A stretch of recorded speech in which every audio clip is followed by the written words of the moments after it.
Hey, hope you're having a beautiful day. So today we're going to talk about trading in a mindset that is very destructive for your journey towards better health, a healthier body, one that you're happier with, a happier relationship with food, all that stuff. This is one of the most destructive mindsets that I see.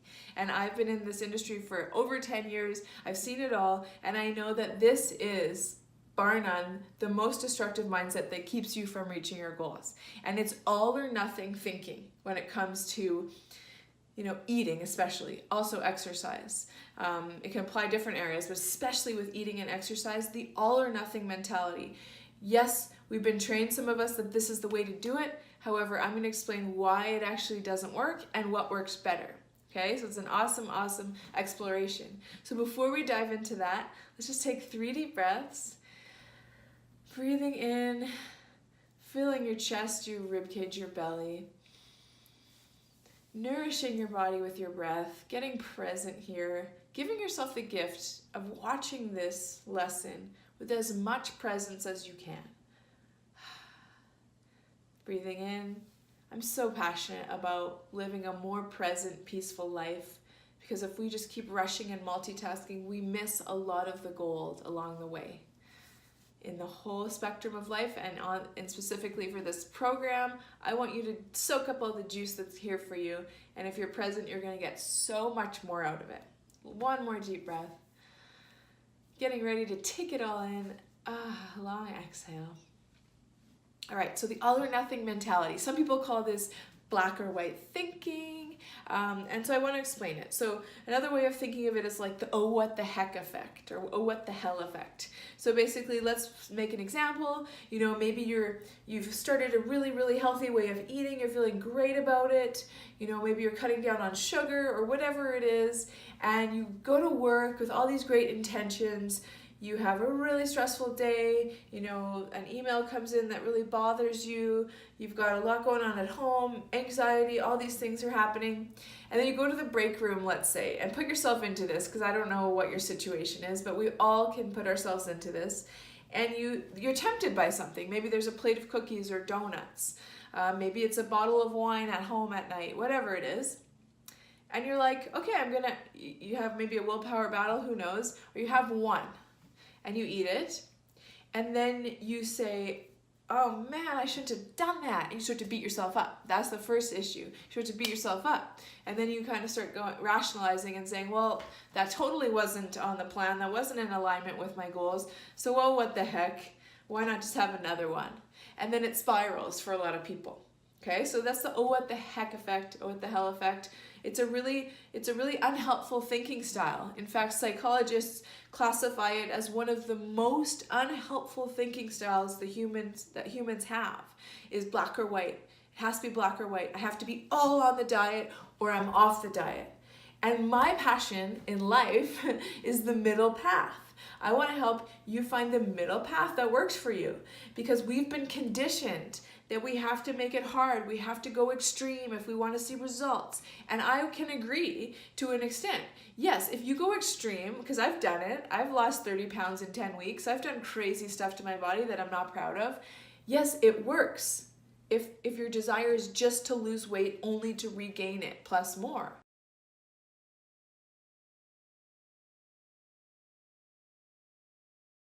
Okay, extreme does allow quick results. It depends what you care about though. Do you care about longevity? Do you care about sustainability? Do you care about being kind to your body? Do you care about enjoying life? Or do you just want a quick result?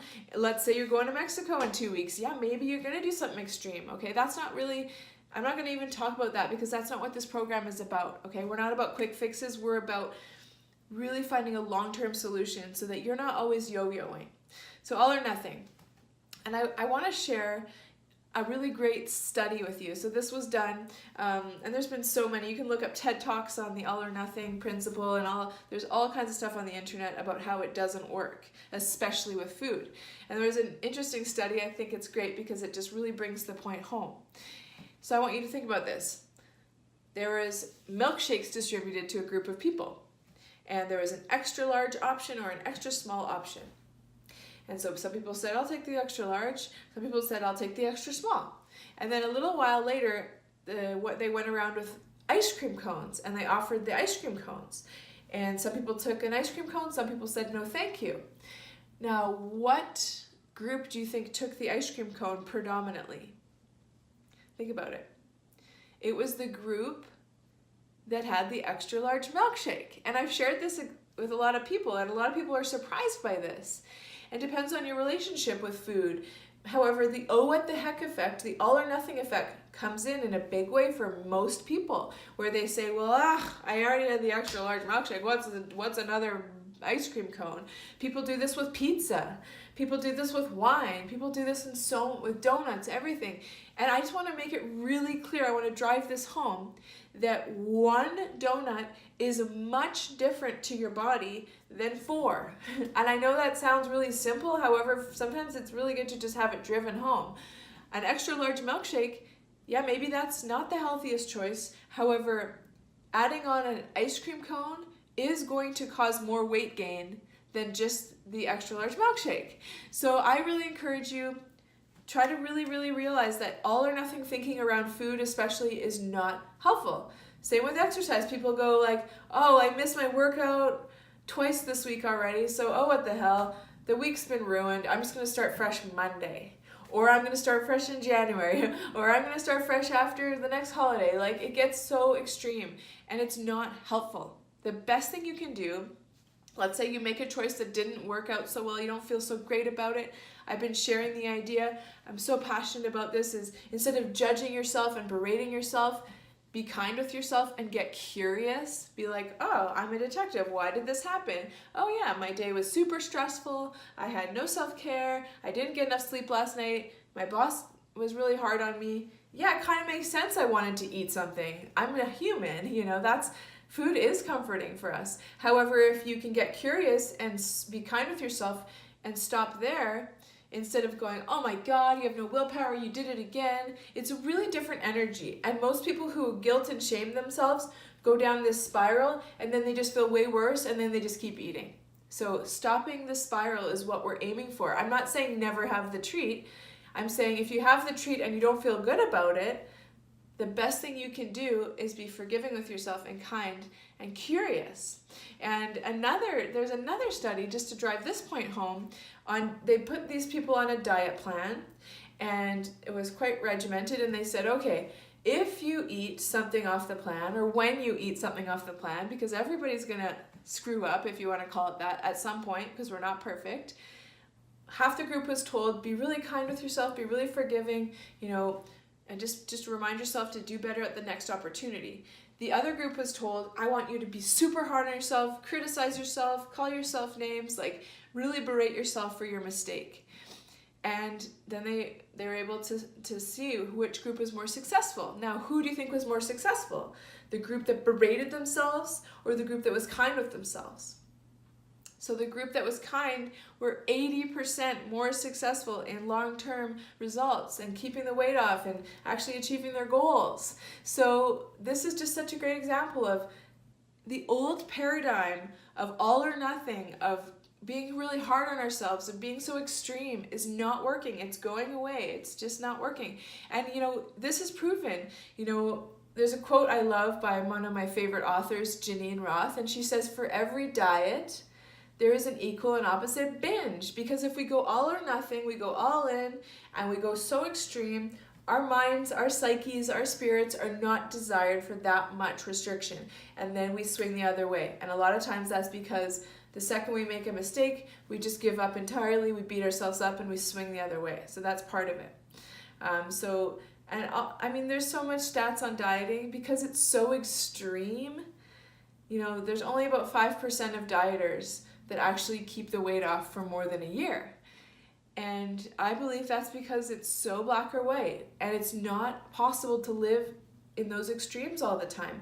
We are meant as humans to live in the middle path, where you can eat healthy most of the time. You can make loving choices that are also delicious most of the time. And sometimes you're gonna have treats that maybe don't really honor your body, and you can forgive yourself for that, and you can be okay with that and know that your body can process it. But if you're always beating yourself up, you're not gonna get where you wanna get. I can guarantee that. So that's really to just share that all or nothing mentality. What works better? Obviously, I believe the middle path works better. It might mean more that results on your body take longer to achieve, and it will mean you actually keep them off. You actually keep the results that you gained instead of just doing an extreme swing and then rebounding back and yo-yoing your weight the rest of your life. I've seen so many people do that. So what works better than the all or nothing is finding that middle path that works for you, and it looks different for everyone. Leaving room for your favorite things, I think, is important, and the way you eat is important. If you're deciding to have ice cream, I want you to enjoy it. I want you to savor it. I want you to have respect for yourself. I want you to put it in a bowl or a beautiful plate or whatever, and take the bites and savor it and turn the TV off and just be really present with it and enjoy it. Because another thing to note is that if you're feeling bad about what you're eating, your metabolism slows down. When you're feeling stressed and crappy about yourself, your metabolism slows down. So your natural ability to burn off that food you're eating slows down. Not to mention, when you're feeling guilty while you're eating, you're not enjoying your food. So you're probably going to seek more food later to try to get the joy you never got. There's so many things like that. So I want you to have it. If you're going to have it, let yourself have it with joy, with gusto. Really let yourself have it. And don't be afraid of yourself. You're not a food lunatic. The thing that's the issue is people that are eating without any presence, without any awareness, without slowing down. That's when it gets a bit freaky and scary, and that's when we can get out of control. But if you're saying, I feel like ice cream, I'm not super hungry, but I still feel like ice cream, I'm gonna have it. Let yourself have it once in a while. And maybe sometimes it's like, maybe for 2 weeks you'll have ice cream every night and you'll get it out of your system, and then you just want it once in a while again. You take the charge away from it. So there's a lot in there. There's a lot of juice in there. I really, really want to just remind you that all is not lost if you have a bad day or a bad meal or a bad week or a bad month. I really encourage you not to wait for the next, week or the next holiday to be over or whatever. Like, this is your life. Let's be real. Every day you make a decision that serves you or doesn't serve you. Every meal, every moment. It's not about waiting till the conditions are perfect so you can go all extreme. How many times have you done that? How many times have you tried the extreme thing only to rebound just as hard? It doesn't work. So find the middle path. That's what I encourage you to do. All I want from you today is just to share any insights you got from this lesson. I'd love to hear, and I hope you have a beautiful day, learning to live in the beautiful middle path where peace is to be found, where results that are sustainable are to be found, and where life is really more joyful. Thanks for watching.